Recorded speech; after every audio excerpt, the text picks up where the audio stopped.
Hello and welcome to my channel. I am Lauren. I am a homeschooling mom of 3, and this channel is all about my homeschooling and motherhood journey. And in this video, we will get into the how of homeschooling. So I am a newbie in this homeschooling game, but I have learned so much in such a short amount of time. The inspiration of this video is actually the fact that I have received so many Instagram messages of moms wanting to know how to get their children into homeschooling, tips, tricks, all that sort of thing. And I just thought that why not hop on YouTube and make a video about it? Because while I don't know much, I think that I know enough to help people get started on their homeschooling journey. I'm very passionate about homeschooling. I truly believe in its merit, its value, and all of that. So anything that I can do to help people on their journey, I am all for it. I'll actually read one of the messages that I got. The specific message that inspired this video says, "Hi, I want to start homeschool for my toddlers. My daughter will start kindergarten and my son pre-K 3 next year, and I don't know where to start. Can you share information, please?" And I did respond to that person with everything that I'm about to talk about in this video. So the first thing that I advise people to do when you're thinking about doing homeschooling is to do your research on the homeschool laws and regulations. You got to do your research because depending on what state you live in, there may be certain hoops you need to jump through first. Or if you're in Texas, there may not be very many hoops at all. We live in Texas, and Texas has a lot of hangups. But Texas is actually like one of the best states to homeschool. Very, very low regulation. Texas does require that you have a bona fide homeschool, that it's actually, real homeschool. They require that you have some sort of visual curriculum, whether it is like a physical written curriculum, whether it's online, whether you're using workbooks, whatever it is, they do require that you have some sort of curriculum that you're working with. Texas does require certain subjects be taught. I believe some of those are reading, math, good citizenship, and the fourth one escapes me. I'll put it somewhere on this video. But they do require that you teach certain things in your curriculum. And that is pretty much it. Here in Texas, if you are starting your child's schooling, and in Texas, you're required to enroll your child in school at age 6, starting at age 6. So if you start at age 6 with homeschooling, you actually don't have to tell the state anything. You don't have to tell the district anything. If your child is already enrolled in traditional school and you want them to homeschool, you do have to officially withdraw them. Let the district know that you're planning on homeschooling. You don't need permission. You just have to let them know. And you need to let them know the start date for your homeschool, which is generally like the next day after you withdraw them from traditional school. So that's what you have to do in Texas. I know that some other states require a lot more. California, for instance, I believe you have to submit an affidavit every year to the state, letting them know that you're going to be homeschooling. I'm not sure about other states, but it's important that whatever state that you're in, that you look up what the homeschool laws and regulations are, because you definitely do not want to do anything that can make your child truant or make the district raise an eyebrow at you. There's been some crazy things that have happened when parents haven't, crossed their T's, dotted their I's in terms of homeschooling. So that is the most important thing that you have to do first. The second thing that I suggest is that you plug in to a homeschool community. With the pandemic, a lot of times that is virtual. So this would be like your Facebook groups. If you find your crew on Instagram, find your people. I don't want to suggest any Facebook groups or anything like that, just because with anything else, you have to kind of try certain groups, try certain things to see what you like, the people that align with your values and that kind of thing. I am so thankful and lucky. I have found my people. I have found them on Instagram. I love the homeschool community that I'm a part of. It's a source of so much just knowledge, inspiration, all of that. And I'm so glad that I have that on Instagram. I literally just like scroll through my feed and I'm like, oh, wow, like you are doing it. Like literally every day I'm just scrolling, getting all sorts of information, inspiration, all of that. I am just, yeah, definitely plug into a homeschool community, especially when you're starting out. You can use that community to ask questions, and it's helpful to just see homeschool in the real world. When I was growing up thinking about homeschool kids, it was always like, oh, they're weird. That's the weird kid, the weird family. But when you actually see it, it's like, it's nothing like, how I thought it was growing up. So it's really helpful to get that real world picture of what homeschooling looks like.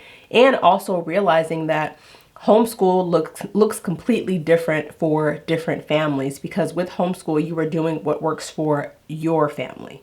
So it's nice to see that as well. So definitely plug into a homeschool community. Definitely do that. The third thing that I suggest is that you have a vision for what you want your homeschool to look like. Like I said just a minute ago, homeschool can look different for different families because you are doing what works for your family. There are all sorts of different approaches that you can have with your homeschool. A lot of times you hear about, Montessori, Charlotte Mason, Waldorf, unschooling, deschooling, eclectic homeschool. There are all these sorts of different labels, and they all have their own merits, values, pros, cons, all of that. So I would definitely suggest that you look into just different types of homeschool when you're deciding how you want to do yours. For my family, we follow more along with eclectic homeschooling, which is basically just a little bit of this, a little bit of that. Some things that we do might be considered Montessori. Some things that we do might be considered just totally unschooling. It really just depends on the day. It depends on what we're doing. It depends on the activity, all of that. So I fall more in line with eclectic homeschooling. That's what works for my family, and that's what works for me mentally. I feel like if I committed and was like, oh, we're a Montessori homeschool, or we're a Charlotte Mason homeschool, that would just invite just like my mind to be like, oh, that's not Montessori, or that's not Charlotte Mason. It would just drive me crazy. So I can't do that. I just follow eclectic, and that way we can do our own thing. We can do what feels right. So that's what we have decided for our family. You also need to decide how many days per week are you going to meet. Our family, we do the 4-day school week, and it is amazing. Today is Friday, by the way, and we have just been chilling. It's snowing outside, so we played in the snow, watched movies. I made hot chocolate for the kids. I mean, it's just been a really lax day, and chef's kiss. I don't know why I did this too, but chef's kiss. Love it. When you create a vision for your homeschool, it helps you on your homeschool journey, on your homeschool path, because while your homeschool may not line up with your vision, a lot of the time, most of the time, it's still helpful to have that in your head so you know where you're going, where you're headed, what you're shooting for. So it's really important to have that vision in your mind. Now it's time to start looking at curriculum, because if you remember, like I said, in Texas, it is required that you use some sort of curriculum. It doesn't have to be an official, all-in-one big box curriculum. You can use workbooks, you can use online resources, you can use, just as long as it's some sort of visual, as long as it's some sort of visual resource, then you're okay. So you need to decide what sort of curriculum that you're going to use. Because there are so many companies out there that produce curriculum, it can be very overwhelming at first when you're looking at it and you're trying to decide, like, oh my gosh, this company looks good, but so does this one, and then the price of this one is crazy, and just all these sorts of things can make you feel very, very overwhelmed. I would definitely suggest hopping on the Facebook Marketplace, Mercari, what is it? Five and up, Five Below, whatever, you know what I'm talking about. Those apps where people sell used items. Get some used curriculum or curricula. Get used first, okay? That way you're not investing so much money in a curriculum that you may not like, one that may not work for your family. I would definitely suggest looking at some used materials first. That way you can get a good feel of what the curriculum is without spending so much money. And when you get used curriculum, you can get different brands, different companies. And you might find like, oh, I really like this company. So now you know, okay, from here on out, I want to buy more from this company without having to, you know, invest so much money. So it's just helpful to get used curriculum first. So that way you're not spending so much money up front. There are so many low cost and even free educational resources out there that you can use to make your own curriculum. I love education.com, for instance. On that website, you can get a lot of free worksheets and things like that. Worksheets. There's also educational games on education.com. There is like a limit for, I think it's definitely a limit for how many games you can play a day for free. I'm not sure if there's a limit on the worksheets a day that you can download and print out for free, but they do have a paid option, which is not too crazy. I don't remember the exact price, but I'll put it over here how much it is. But you can have a subscription on education.com. We also love Scholastic. Scholastic has a lot of really great free resources out there. There's a lot of great low cost or free resources that you can use to build your curriculum. When you're choosing a curriculum, this is another point of where your homeschool community can really help you out, because these are parents who have been through it and they know which companies to flock to. They know which companies that you might want to avoid.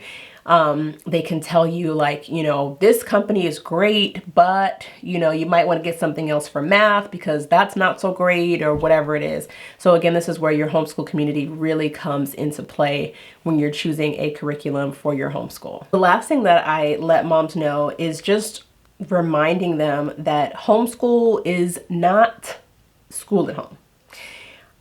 You know, with the onset of the pandemic, especially at the beginning of the pandemic, when a lot of children were being sent away from school and had to do distance learning at home. And, you know, a lot of parents were like, oh my gosh, I don't know how people homeschool, like this is terrible, and all these things. And a lot of homeschool parents were like, this is not homeschooling. That's not homeschooling. Like, that's not what we do. We don't sit our children in front of, you know, computers for hours at a time and expect learning to take place. That's not what we do. So it's just a reminder that when you're thinking about your homeschool, when you have your vision for your homeschool, just to remind you that homeschool is not school at home. Homeschool is a specific learning environment tailored for your child. It is an experience that they're not able to get at traditional school. We're not trying to repeat what happens at traditional school. With homeschooling, you're doing everything for your child. You are learning how they learn. You're learning what interests them. You're learning and your child is learning as well. And you're using their interests and all of that to tailor their education, creating an education experience that is positive, an experience that is enjoyable and beneficial for you both. That is what the goal should be with homeschooling. So just keep that in mind when you have your vision for your homeschool, to keep reminding yourself that homeschool is not school at home. And it's a constant reminder. And for myself as well, you know, I may think, oh, well, I need to be doing X, Y, or Z. And then I remind myself like, no, I don't have to do that. So it's just, it's a great reminder to have as you think about what you want homeschool to look like for your family. To end this video, I want to end it by encouraging you and letting you know that you can do this. Yes, there's some research that needs to take place in the very beginning. Yes, you need to think about what kind of curriculum you want to have, plugging into a homeschool community, creating your vision and all of that. Yes, all of this goes into formulating your homeschool, but this is something that you can do. If you have a heart for it, if you know your why, if you know how this will benefit your family, that it will benefit your family, just know that you can do it. It may not be easy all the time, but you will push through and you will do it. Even on those days when you think, how could I possibly do it? You will get up and you will do it. So I just want to encourage you. I hope this video has been helpful for you. If you're thinking about homeschooling, that's Arrow crying. That means it's definitely time for me to wrap up this video. If you have any questions, please drop them below about homeschooling. If you're a veteran in the game, If you could also comment below with your favorite tip, maybe how you started homeschooling, whatever it is, I would love to read it. Arrow is letting my husband have it, okay? But if you like this video, please subscribe to my channel for more content. I am going to try to be more consistent on this channel. I am. I'm going to try, but we'll see how that goes. Thank you guys so much for watching. Bye.